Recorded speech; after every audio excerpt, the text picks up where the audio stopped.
চতুৰ যিটো জন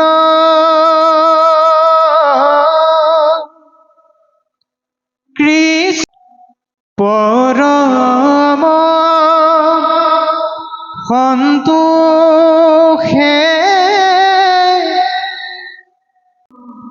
ৰসয় মৃত ৰাম পৰম সন্তোষে পিয়ুক ৰসয় মৃত। কৃষ্ণ শংকৰ গুৰু হৰিৰাম।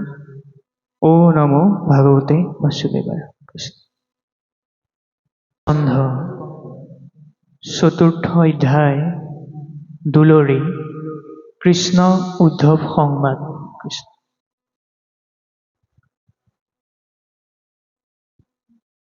হে ৰাম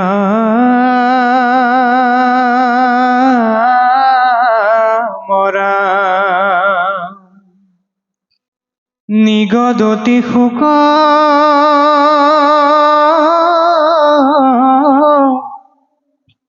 কথা অনন্তৰে শুনানি পপৰীক্ষিত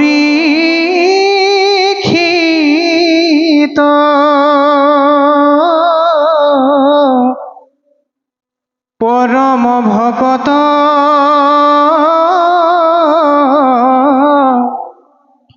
উদ্ধৱে বুজিলা কৃষ্ণৰ সবেই গীত।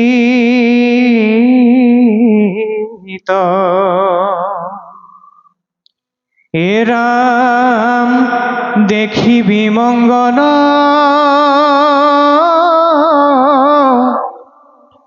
আকলিলা মনে মাধৱৰ ভক্তি কাজ কুল সংহৰিবা বৈকুণ্ঠে চলিবা এৰিয়া দ্বাৰকা ৰাজ।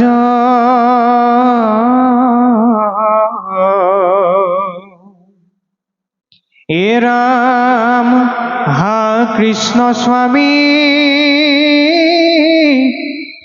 বোলন্তে লোতক নয়ন ৰপৰা পৰে শৰীৰত শোকে অগনি উধাই মনে ধৰ্ম চৰে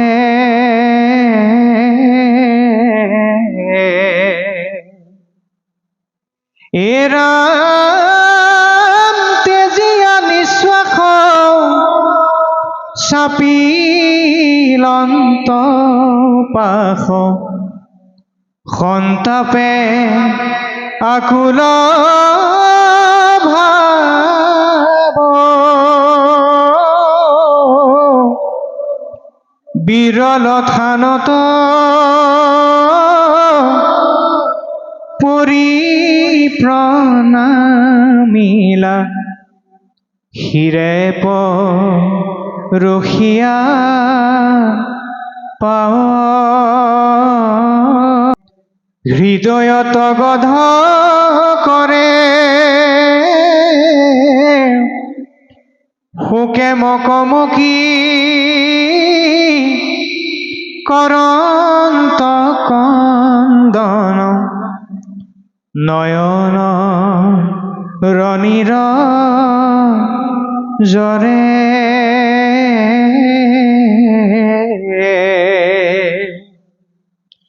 হে ৰাম কত ক্ষণে ৰাখি মুখমুচি পাছে উঠিলা নমায়া মাথ কৰি কৃতাঞ্জলি বুলিবে লাগিলা শোকে গদ গদ মাত এৰা বংশ হৰি এৰি ভূমি তুমি যাইবা জানিলো আমি ঋষি শাপ বাপ ব্যথন কৰিলা সিহেতু জগত স্বামী এৰাম তোমাৰ চৰণ নেদেখি ক্ষণেকো থাকিবে নোৱাৰো হৰি তুমি এৰি লাত চাৰি প্ৰাণ প্ৰভু অৱশ্যেকে যাইবো মৰি এৰাম তুমি তপ পুণ্য তুমি বিনে শূন্য দেখো ইটো ত্ৰিজগত কাপুণ্য কৰো চৰণত ধৰো লৈও মোক লগত এৰাম তোমাৰ চৰণ পংকজ পুজিবে কত পুণ্যে পাইলো ৰাগ বাপ জগন্নাথ নকৰায় অনাথ ভকতক তুমি ত্যাগ এৰাম সৌম্যকে অমৃত তোমাৰ চৰিত্ৰ শুনে মাত্ৰ যিটো নৰে পায়া প্ৰেম ভাৱ নেৰে তো জোপাও বিষয় কপৰি হৰে শয়নে ভোজনে স্মান গুপ্ত স্থানে সদা সেৱা কৰো আমি তোমাক নেদেখি ৰাখি প্ৰাণ প্ৰভু কিমতে ব্ৰতিবো স্বামী এৰাম মই পিন্ধু চোৰা মই পিন্ধু চাৰ বস্ত্ৰয় অলংকাৰ তোমাৰ উচ্ছিষ্ট খায়া দৰাই আচুচিত কিনু বিপৰীত তৰিবু দুষ্টৰ মায়া এৰাম জ্ঞানী গণে দুখে ইন্দ্ৰিয় কদামি কাম ক্ৰোধ মোহ জিনি যিটো ব্ৰহ্ম পদ পাৱে প্ৰভু কোনো তাহাৰো আছে বিহীনি এৰাম আমি মহামূঢ় গৃহবাসী সুখে সংগ লৈয়া ভকতৰ তোমাৰ চৰিত্ৰ কথা শুনিল তৰিলো মায়া দুস্তৰ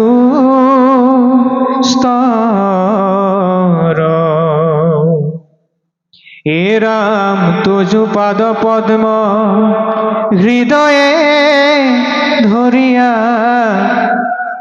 গাইবু গুণ নাম গীত এতেকে মুকুতি অপ্ৰয়াসে পায়। অনুষ্ঠানটিত আহি কৃষ্ণ কথা অমৃত সমান শ্ৰৱণৰ কাৰণে ভকত বৈষ্ণৱক আসন অলংকৃত কৰি আসনৰ কৌস্তৱ বৃদ্ধি কৰি আছে। আমি একেলগে সমূহ ভক্তবৃন্দৰ চৰণত কোটি কোটিবাৰ ভক্তিপূৰ্ণ সেৱা জনোৱা হৈছে। কৃষ্ণ ব্ৰজধামৰ গোপিনী স্বৰূপ আইমাতৃ সমস্ত যথেষ্ট সংখ্যক অন্তিম দিৱস দিনাখন আহি কৃষ্ণ কথা অমৃত সমান পান কৰিবৰ কাৰণে আহি আসন অলংকৃত কৰি আসনৰ কৌস্তৱ বৃদ্ধি কৰি আছে। আমি সমস্ত আইমাতৃৰ শ্ৰীচৰণত কোটি কোটিবাৰ ভক্তিপূৰ্ণ সেৱা জনোৱা হৈছে। দেহৰ ভৱিষ্যস্বৰূপ যুৱক যুৱতী ছাত্ৰ ছাত্ৰী ভক্ত প্ৰহ্লাদ ধ্ৰুৱ সৰ্দিক শিশুসকলো এই পবিত্ৰ স্থানত আহি ভগৱন্তৰ কথাৰ গংগাৰ লগত জড়িত হৈছে। আমি শিশুসকলকো ভক্তিপূৰ্ণ সেৱা জনোৱা হৈছে আৰু শ্ৰীমন্ত শংকৰদেৱ সংঘৰ বিভিন্ন গুৰু দায়িত্বত থকা বাপাইসকলকো আমি একেলগে ভক্তিপূৰ্ণ সেৱা জনোৱা হৈছে। আৰু লগতে এইখন গাঁও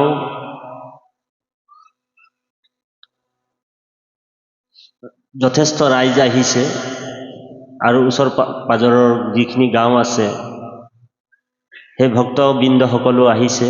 আমাৰ আগফালে আসন অলংকৃত কৰি আছে।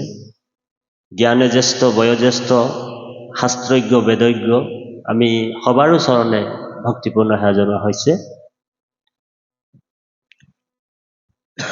আমাৰ লগত পাঠৰ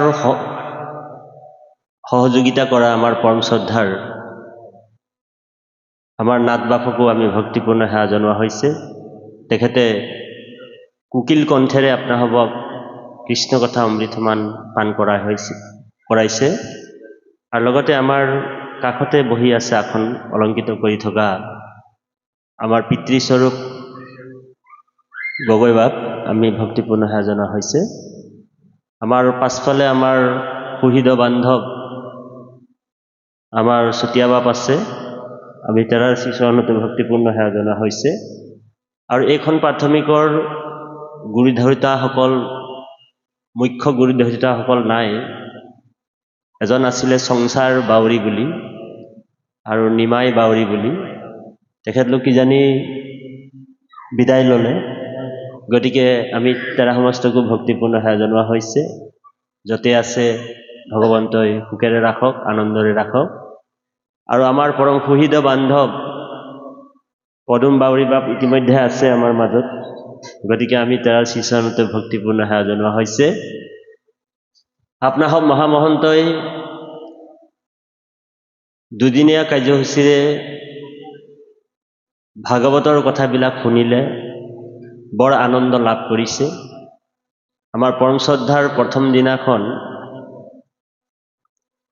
দুলুমণি আই বৰুৱা দুলু বৰুৱা আই গুৱাহাটী পলাশবাৰী তেখেতৰ গৃহ আইগৰাকী আহি আপোনাসৱক মুখল বৰষুণৰ দ্বাৰা অমৃত পান কৰালে আৰু আপোনাসৱ কৃতকৃত হ'ল প্ৰথম দিৱস দিনাখন। আৰু দ্বিতীয় দিৱস দিনাখন অসমৰ এজন বিখ্যাত ব্যাখ্যাকাৰক জগত বনিয়া বাপ, যাৰ নামেই পৰিচয়, তেখেতে আহি আপোনালোকক দবা পিটা বৰষুণৰ দ্বাৰা অমৃত পান কৰালে। এতিয়া তাঁতী বাপৰ না মুখল বৰষুণ দিব, না বোলে দবা পিটা বৰষুণ দিব, অকণমান কিনকিনীয়া বৰষুণ দি কিনি আপোনালোকক আমনি কৰিব লাগিব। ঔ হৰি ঔ ৰাম কৃষ্ণ। দেহাটোও বৰ থৰবৰ, 5 দিন একেৰাখে জ্বৰ।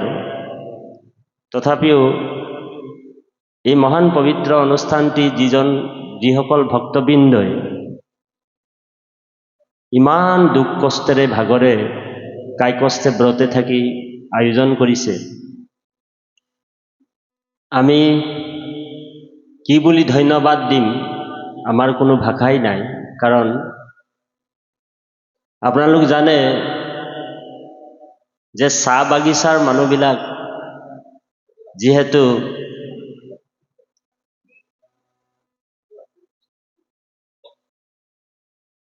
প্ৰায় আপোনালোক চাহ বাগিচাত ঘূৰিয়ে ফুৰে,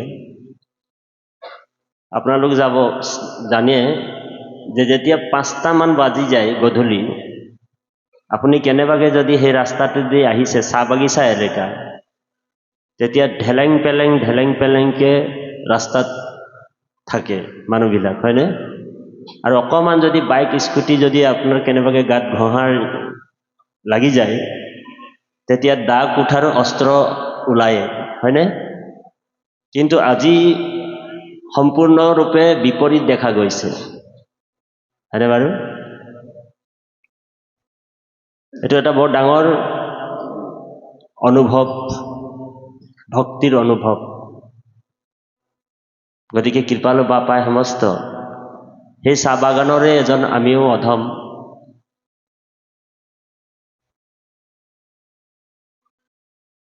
যিহেতু ইয়াত বগলীও আছে আৰু কণামুচৰিও আছে, দুইটাকে আমি সামৰি কথাবিলাক ক'ব লাগিব। আমাৰ উপাধিটো চায়ে গম পাই গ'ল যে এইজন কোনো বস্তু নহয়, হয়নে বাৰু? গতিকে দুইটা কথাকে আমি ঠিক কৰি কিনি যাব লাগিব। গুৰুজনাৰ ভক্তিটো এইটোৱেই মহান এটা উদ্দেশ্য, নাহি ভক্তি জাতি অজাতি বিচাৰ, কৃষ্ণ ভক্তি সমস্তৰে অধিকাৰ। কীৰ্তনত জগতগুৰু শ্ৰীমন্ত শংকৰদেৱে কৈছে যে ভক্তিত সমস্তৰে অধিকাৰ বুলি কৈছে, বাক্য কৰ্ণ মনমুখ আচয় মানে যাৰ, হৰি ভকতিত সমস্তৰে অধিকাৰ। গতিকে এই প্ৰতিচ্ছবিটো ইয়াত দেখা গৈছে যে বাক্য কৰ্ণ মন মুখ যাৰে আছে বোলে হৰি ভক্তিত সমস্তৰে অধিকাৰ। সেইকাৰণে অৰ্জুনে এবাৰ কৃষ্ণক প্ৰশ্ন এটা কৰিছে যে প্ৰভু বোলে চণ্ডালজননো তোমাৰ কেনেকৈ ভকতি কৰিম? চণ্ডালজনটো বোলে শ্মশানতে থাকে, তেওঁ অকল বোলে হতুৰ লগতে ব্যস্ত হৈ থাকে, বোলে চণ্ডালজননো তোমাৰ কেনেকৈ ভকত হ'ব পাৰে? তেতিয়া ভগৱানে অৰ্জুনক কৈছে, খবৰদাৰ, মোৰ ভকতৰ তুমি জাতি নুসুধিবা। হে মোৰ ভকতৰ কিয় জাত বিচাৰিলা, চণ্ডালু প্ৰজন্ত ভজি পাইবা মুকুতি। মোৰ ভকতৰ তুমি জাতি নুসুধিবা। যিজন হৰিৰ ভক্তি কৰে সেইজন বোলে ব্ৰাহ্মণতকৈ শ্ৰেষ্ঠ বুলি কৈছে। যি ভগৱানৰ ভক্তি কৰিছে সেইজন ব্ৰাহ্মণতকৈ শ্ৰেষ্ঠ, আৰু যি ভগৱানৰ ভক্তি নকৰে সেইজনক বোলে চণ্ডালতকৈ অপবিত্ৰ। সেইকাৰণে ভাগৱতত মাত্ৰ জাতি দুটা দিছে, কি কি? হৰিক ভজয় যিটো তাকে বোলে জাতি, হৰিৰ বিমুখ যিটো সেহিহে অজাতি। কি বুলি ক'লে? যে কৃষ্ণক ভজয় যিটো তাকে বোলে জাতি কৃষ্ণৰ বিমুখ যিটো সেহিহে অজাতি। যি ভগৱানৰ ভকতি কৰিছে, যি ভগৱান কৃষ্ণৰ ভকতি কৰিছে, সেইসকলেহে জাতি। আজি ভগৱানৰ বাহিৰে অন্য দেৱ দেৱী পূজা কৰি আছে, আব্ৰম জাব্ৰম, সেইসকলক অজাতি বুলি কৈছে। আৰু জেনেৰেল ভাষাত তাক বৈজাতি বুলি ক'লেও ভুল নহয়। ঔ হৰি ঔ ৰাম। সাধাৰণ ভাষাত তাক বৈজাতি বুলি ক'লেও ভুল নহয়। গতিকে আপুনি মই আজি জাতিত পৰিছোঁ, হয়নে বাৰু? এতিয়া জাতি আৰু অজাতিৰ বিচাৰ হৈ গ'ল। এতিয়া আমি পাঠৰ মাজত সোমাই যাম, য'ত নেকি ভগৱানৰ গুণনাম শ্ৰৱণ আৰু কীৰ্তন হয়। ভগৱান কৃষ্ণই নিজেই কৈছে, নাহম তৃষ্ণামি বৈকুণ্ঠে যোগিনম হৃদয় নচ মদভক্তো যত্র গাৱন্তি তত্ৰ তৃষ্ণামি নাৰদ। নাহম তৃষ্ণামি বৈকুণ্ঠে, বোলে মই বৈকুণ্ঠত নাথাকোঁ ৰৈ, এইটো নাৰদক কৈছে। নাহম তৃষ্ণামি বৈকুণ্ঠে বা নাহম বসামি বৈকুণ্ঠে। বসামি বুলিও ক'লে ভুল নহয় আৰু তৃষ্ণামি বুলি ক'লেও ভুল নহয়, শব্দটো একেই। বোলে নাহম বসামি বৈকুণ্ঠে যোগিনম হৃদয় নচ মদভক্তো যত্র গায়ন্তি তত্র তৃষ্ণামি নারদ। হে নাৰদ, মই বৈকুণ্ঠত নাথাকোঁ ৰয়, যোগীৰ হিয়া এৰি সমুদায়, থাকোঁ ভক্তৰ কীৰ্তন কচাই। মই ভকতৰ কীৰ্তন চাই থাকোঁ। গতিকে বায়বী ৰূপত আমাৰ এই পবিত্ৰ স্থানত ভগৱান কৃষ্ণ বিৰাজমান হৈ আছে, বুজি পাইছেনে?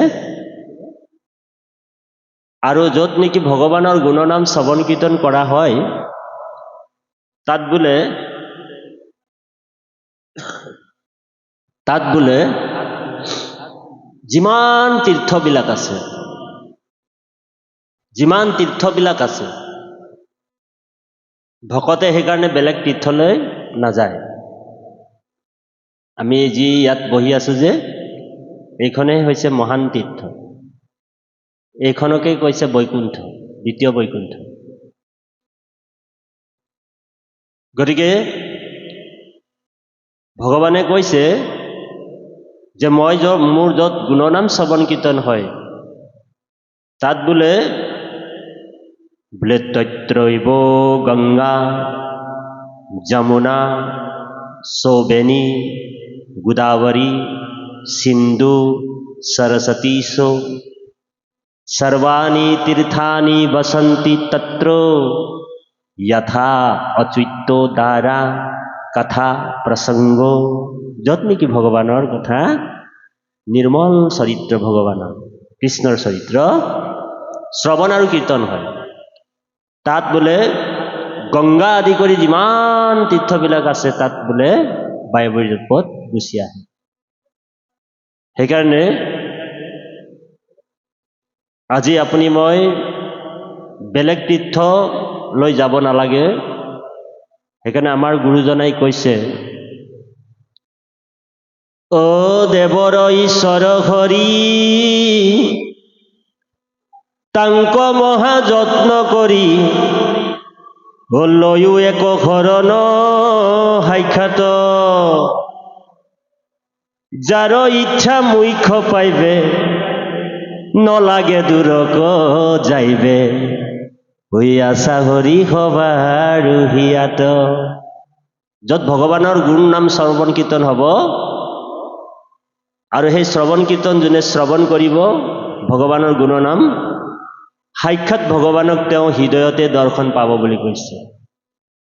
সেইকাৰণে পদ্ম পুৰাণত এটা তত্ত্ব আছে, কি বুলি কৈছে? বোলে ইদম তীৰ্থম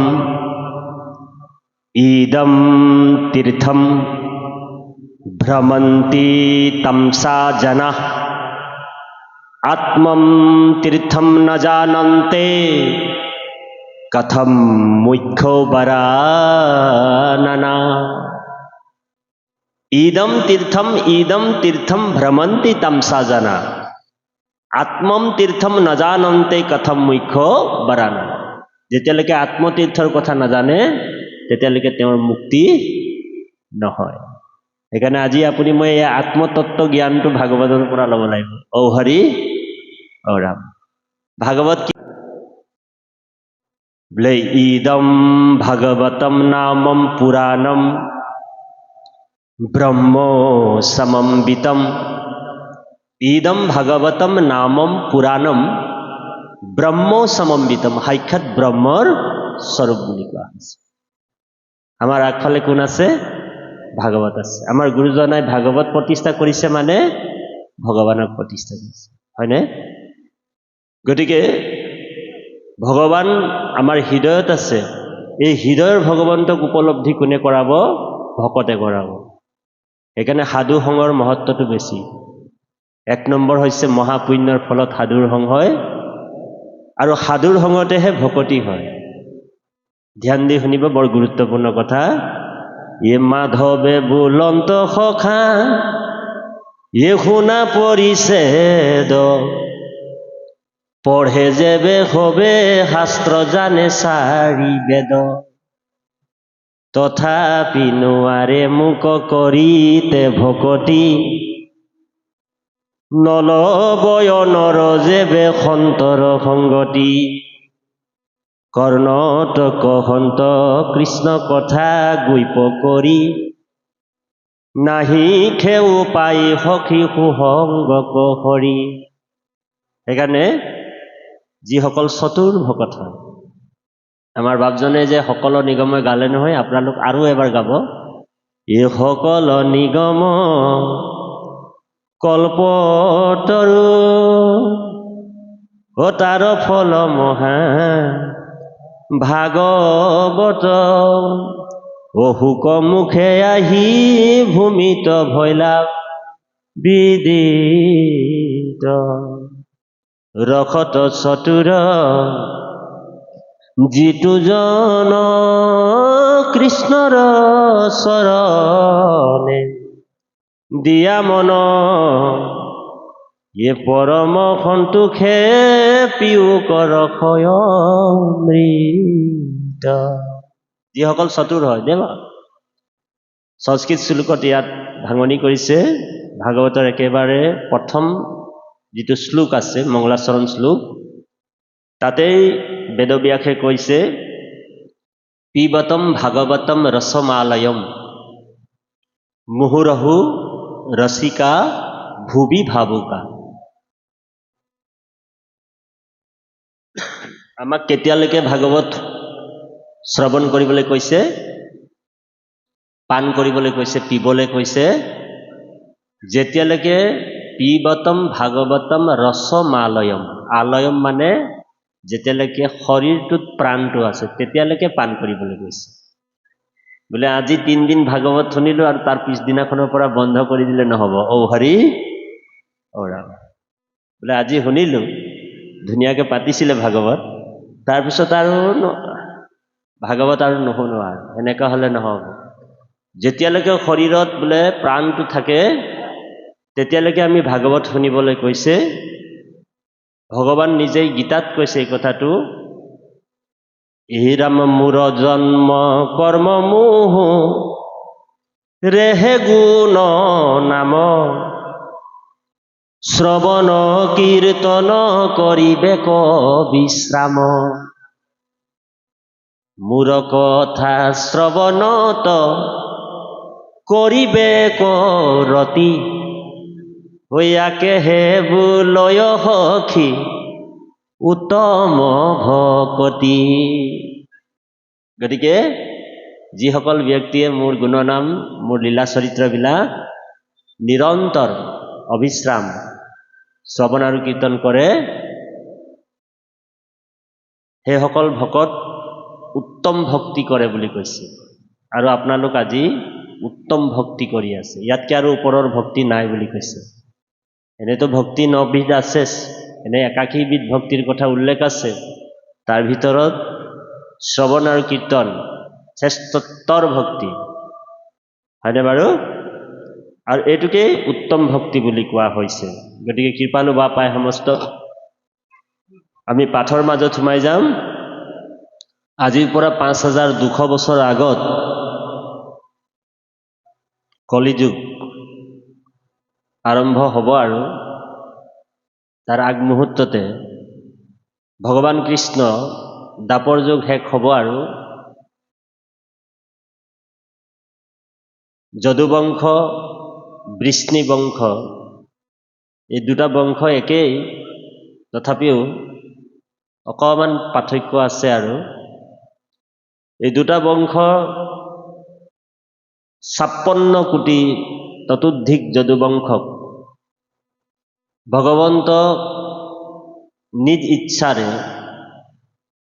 মায়া কৰি প্ৰবাস তীৰ্থ নৈৰ লৈ গৈ তাতে সকলোকে নিৰ্যান কৰিলে, ধ্বংস কৰিলে, ঋষি সাপ দিয়াই। তাৰপিছত ভগৱান কৃষ্ণ সেই তীৰ্থৰ পাৰতে এক নিৰ্জান থানত বহি এজুপি পুলি আহত গছত তলত বহি আউজি চিন্তামগ্ন হৈ থকাৰ সময়তে ভগৱানৰ একান্ত ভকত, একান্ত শব্দৰ অৰ্থ হৈছে এক যুগ অন্ত, এক যুগ অন্ত, যোনে একতেই শেষ হৈ আছে। একান্ত, এক দেৱ এক হেৱ এক বিনে নাই। যি একতেই শেষ হৈ থকা উদ্ধৱ মহন্ত ভগৱন্তৰ 5টা চিহ্ন ধ্বজ ব্ৰজ যৱ পংকজ আৰু অংকুশ, সেই 5টা চিহ্ন নিৰীক্ষণ কৰি কৰি গৈ সেই পৰম ঈশ্বৰ ভগৱন্তৰ শ্ৰীচৰণত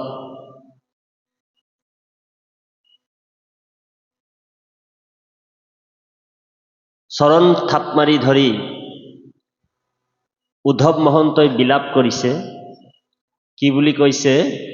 নিগদতি শোক কথা অনন্তৰে শুনা নিৰ্প পৰীক্ষিত, পৰম ভকত উদ্ধৱে বুজিলা কৃষ্ণৰ হবে ইংগিত। ভগৱানৰ কথা উদ্ধৱ মহন্তই গম পাইছে যে এতিয়া ভগৱন্ত নিজৰ আঁচনিবিলাক শেষ কৰি কলৈ গুচি যাব? বৈকুণ্ঠলৈ যাব।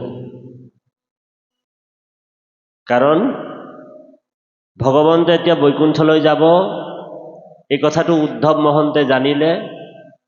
জনাৰ পিছত উদ্ধৱ মহন্ত গৈ ভগৱন্তৰ চৰণত থাপ মাৰি ধৰি বিলাপ কৰিছে, প্ৰভু আপুনি যে যাব এতিয়া, আপোনাৰ লগত মোকো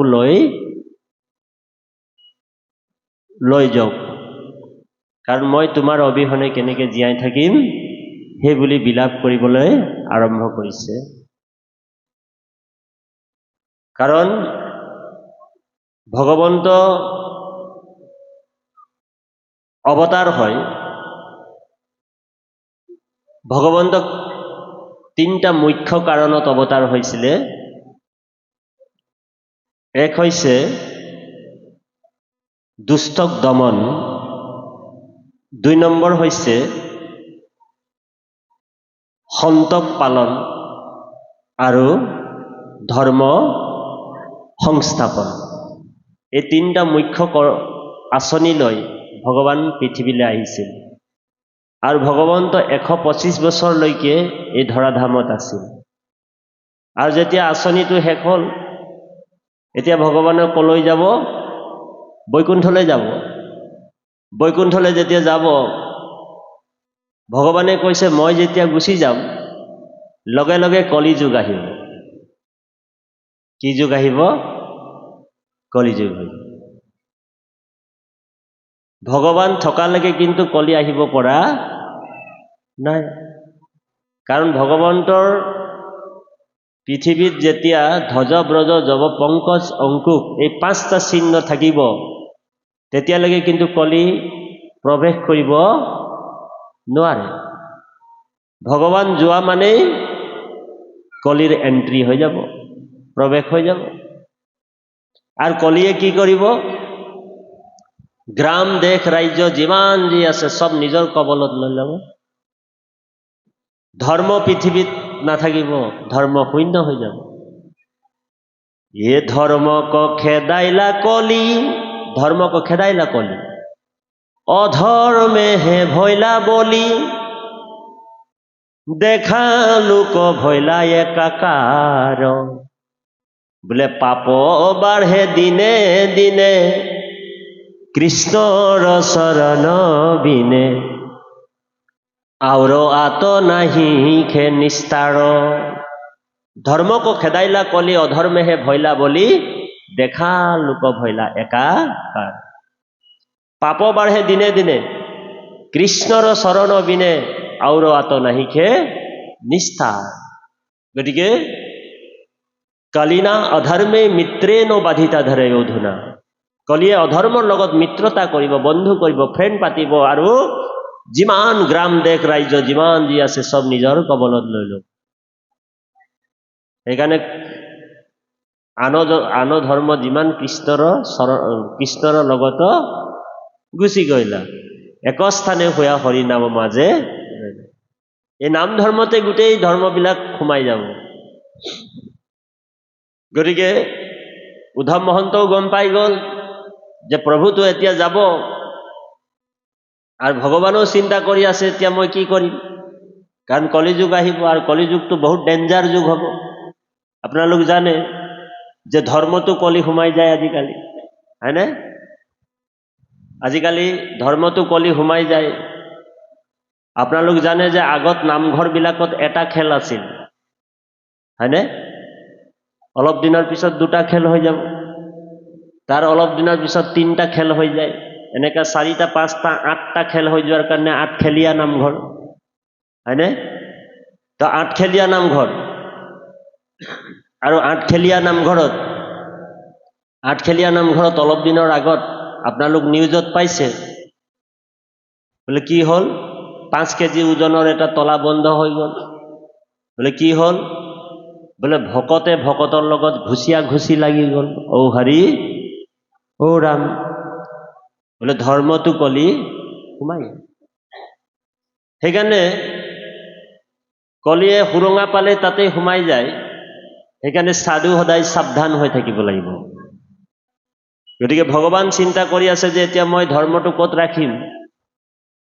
উদ্ধৱে প্ৰশ্ন কৰিছে, প্ৰভু তদো বিয়োগানে তে ভক্তা কথম স্থাসন্তে ভূতলে। তোমাৰ বিয়োগত তোমাৰ ভকতে তোমাক ক'ত দৰ্শন পাব? কৃষ্ণ, হে নাৰায়ণ, হে কমলনয়ন। কমলনয়ন নামটো লক্ষ্মীৰ প্ৰিয় নাম। ভগৱানক লক্ষ্মীয়ে কমলনয়ন বুলি মাতে, বৰ ধুনীয়া নাম। আৰু উদ্ধৱে আকৌ মাধৱকে মাতে। দুটাই ভগৱানৰ প্ৰিয় নাম।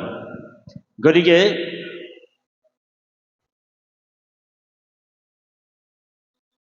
উদ্ধৱে কৈছে, প্ৰভু যে আপুনিতো এতিয়া গুচি যাব বৈকুণ্ঠলৈ, আপুনি যোৱাৰ পিছত আপোনাক আমি ক'ত দৰ্শন পাম? এতিয়া ভগৱান চিন্তা কৰি কৈছে, ঠিক আছে, অকে, বোলে মই বোলে মোৰ সমস্ত বলবীৰ্য, সমস্ত বৈভৱ মই তিৰোহিত হয় তিৰোধায়ে প্ৰবিষ্টয়ম শ্ৰীমদ ভাগৱতাৰ নভম। মই ভাগৱত সমুদ্ৰত সোমাই যাম। তেমনৈও বাগ্ময় মূৰ্তি প্ৰত্যক্ষ বৰ্ততে, হৰে শ্ৰৱণাৎ সৰ্বনাথ পাঠো দৰ্শনে পাপনাশ। আৰু এই ভাগৱত কোনোবা যদি দৰ্শন কৰিব, সেৱা কৰিব, শ্ৰৱণ কৰিব, সাক্ষাৎ ভাগৱততে মোক দৰ্শন পাই থাকিব। বুজি পাইছেনে? সেইকাৰণে ভাগৱত কোনো গ্ৰন্থ কিতাপ নহয়, সাক্ষাৎ ব্ৰহ্মৰ স্বৰূপ বুলি কৈছে। সেইকাৰণে আমাৰ গুৰুজনাই প্ৰত্যেক নামঘৰবিলাকতে আমাৰ ভকতৰ দ্বাৰা ভাগৱত প্ৰতিষ্ঠা কৰিছে, হয়নে? আৰু উদ্ধৱক কৈছে যে তুমিও কিন্তু ইয়াত নাথাকিবা, তুমি কিন্তু ইয়াত নাথাকিবা, তুমি বদৰিকা আশ্ৰমলৈ যোৱা। কাৰণ ভকত থাকিলেহে ভকতি ৰক্ষা হয়, বুজি পাইছেনে? কাৰণ ভকতে যদি নাথাকে তেনেহ'লে ভক্তি পৃথিৱীত শূন্য হৈ যাব। হয়নে বাৰু? সেইকাৰণে দেৱতো তীৰ্থটো কৰি ভকতেহে বৰ, ভকতক ভজিলেহে গুছে কৰ্ম জৰ। ভকতৰ ভক্তি কৰিলেও ভগৱানক লাভ কৰিব পৰা যায়। সেইকাৰণে কৃষ্ণক পাইবাৰ জানা ভকতিহে পন্থা, বা কৃষ্ণক পাইবাৰ জানা ভকতেহে পন্থা, এহি মানে কহে গীতা ভাগৱত গ্ৰন্থ। আপুনি কৃষ্ণক ডাইৰেক্ট লগ কৰিব নোৱাৰে। বোলে প্ৰথম এপ্লিকেশ্যনখন, আবেদনখন আপুনি মই কাক দিব লাগিব? ভকতক দিব লাগিব। ভকতৰ ভকতি নকৰাকৈ কোনো মোক লাভ কৰিব নোৱাৰে। সেইকাৰণে ভকত ভগৱন্তৰ স্বৰূপ। এ বিষয়ত থাকিয়া ভকতি হোৱে যাৰ, সাধু সংগ লয়া কৰে হৈ আমাৰ বিচাৰ। এ আন কৰ্ম এৰি ভকতিত তৎপৰ, হে জানিবা উদ্ধৱ সখী হেহি হে ঈশ্বৰ। ঈশ্বৰক বেলেগকে বিচাৰি যাব নালাগিব, ভকতকে ঈশ্বৰ ৰূপ দেখিব লাগিব। আমাৰ গুৰুজনাই কৈছে গুৰুদেৱ নাম আৰু ভকত এই চাৰি বস্তু, মাত্ৰ বস্তু চাৰিটাহে, বাকীবিলাক অবস্তু। ঔ হৰি ঔ ৰাম। কি কি? গুৰু, দেৱ, নাম আৰু ভকত, এইটো চাৰিটাহে বস্তু। বাকীবিলাক যিমান যি আছে যত দেখা সব অবস্তু বুলি কৈছে। অবস্তু মানে হৈছে বস্তু, আৰু অবস্তু শব্দটো জানিব লাগিব। বস্তু মানে হৈছে বাস্তৱ সত্য, আৰু অবস্তু মানে হৈছে অবাস্তৱ অসত্য। গতিকে বস্তু, আমাৰ যে বস্তু প্ৰকাশ গায় যে, হৰি নাম ৰখে বৈকুণ্ঠ প্ৰকাশে প্ৰেম অমৃতৰ নদী। গতিকে আমি এতিয়া বস্তু আমাৰ সত্য কি? ঈশ্বৰেহে সত্য। হয়নে বাৰু? বাকী সকলো অসত্য বুলি কৈছে। সেইটো শিৱই প্ৰাৰ্থনা কৰিছে ভগৱানক। কি বুলি কৈছে? ই ৰাম তুমিহে কেৱলে সত্য, অ মিছা হবে আন, জানি জ্ঞানী গণে কৰে হৃদয়ত ধ্যান। হয়নে বাৰু? এইটো জেনেৰেল মানুহে প্ৰাৰ্থনা কৰা নাই। বোলে কোনে কৰিছে? দেৱাদিদেৱ মহাদেৱে কৰিছে, ভগৱানক কৰিছে। আৰু কি বিচাৰিছে জানেনে? ই ৰাম নমাংগু হুক ভোগ, এ নলাগে মুকুতি, অ তোমাৰ চৰণে মাংগু অমূল্য ভকতি। মুখে লৌক নাম মোৰ, কৰ্ণে তব কথা, হৃদয়ত পাদ পদ্ম থাকুক সৰ্বথা। হে নাৰায়ণ, সজ্জনৰ সংগ নুগুচুক সৰ্বক্ষণ, এতেকে প্ৰসাদ মাংগু তোমাৰ চৰণে। ভকতে সদায় ভকতৰ সংগ বিচাৰে। সেইকাৰণে আপুনি ময়ো সদায় গাওঁ নহয়। কি গাওঁ বাৰু? হা? মিছাকে গাওঁ ন সঁচাকে গাওঁ? সকলোৱে গাবচোন। এই কৃপাৰ সাগৰ, সকলোৱে গাব। দৈৱকী নন্দন, পুৰিও মনৰ কাম, ভকতৰ সং সদানুগুচুক, মুখে তোৱা গুণ নাম। ভকতে সদায় ভকতৰ সং বিচাৰে। বাকী ধন জন টকা পইচা ঐশ্বৰ্য বিভূতি, বোলে মুক্তিকো বোলে বাঞ্ছা নকৰে ভকতে। যিসকল ভকত হৈছে দেই, আমাৰ নিচিনা ললপঞ্জৰ ভকতৰ কথা কোৱা নাই।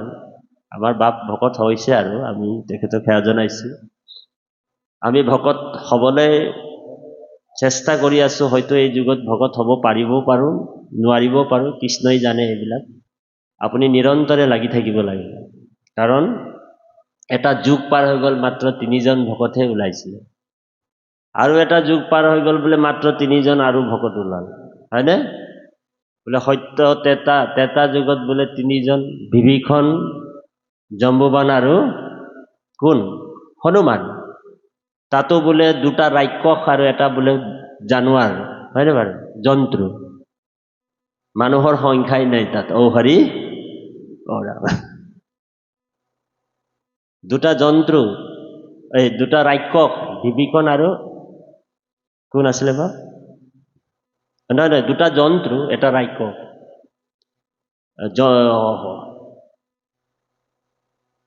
বিভীষণ হনুমান আৰু জম্বুৱান আৰু এটা যুগ পাৰ হৈ গ'ল মাত্ৰ উদ্ধৱ মৈত্ৰ আৰু বিদুৰ হ'ল কিন্তু কলি যুগত আকৌ ভকত হ'বৰ কাৰণে সকলোকে লাইচেঞ্চ দি থৈছে গুৰুজনে কীৰ্তনত আছে আপোনালোক চাব বোলে কলিত কীৰ্তন কৰিয়া নিশ্চয় লোক হুইবেক ভকত ভকত হ'বলৈ সকলোৱে পাৰিব কিন্তু শুদ্ধভাৱে হৰিত শৰণ ল'ব লাগিব হৰিগুণ নাম ধৰ্ম মানে প্ৰচাৰ কৰিব লাগিব নিজে সেইটোৱে হৈছে ভাগৱত ধৰ্ম ভাগৱত ধৰ্ম মানে কি এই কথাবিলাক আমি পাছলৈ ক'ম বাৰু অকণমান পাঠৰ মাজত সোমাই যাম আমাৰ বাপজনে পাঠভাগী কৰিব কাহিনীও মাজে মাজে থাকিব আৰু আমাৰ উদ্যোক্তা মণ্ডলীক আমি ভক্তিপূৰ্ণ সেৱা জনাইছোঁ অকণমান আজি যিহেতু শেষৰ দিন আমি মাজে মাজে এভাগী এভাগী নামো দি যাম নেগেৰা নাম আমাৰ বাপজন আহিছে যেতিয়া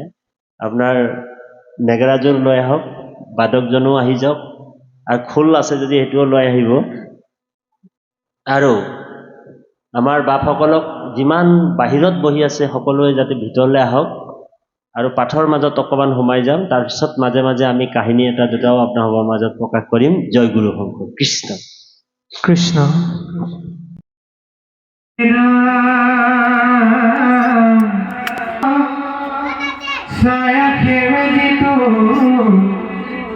হিতুৱে ৰাইতু তাপ হেন পাহৰি ক্ষণে কোনি জীৱ সংগেনি ইউমুক বাপ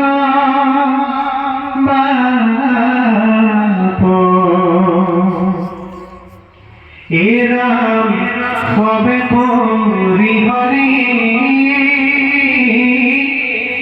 শরণ দুতয় তোমার করিল খার তুমি এরিলা তো ওই বন্ধু দেখো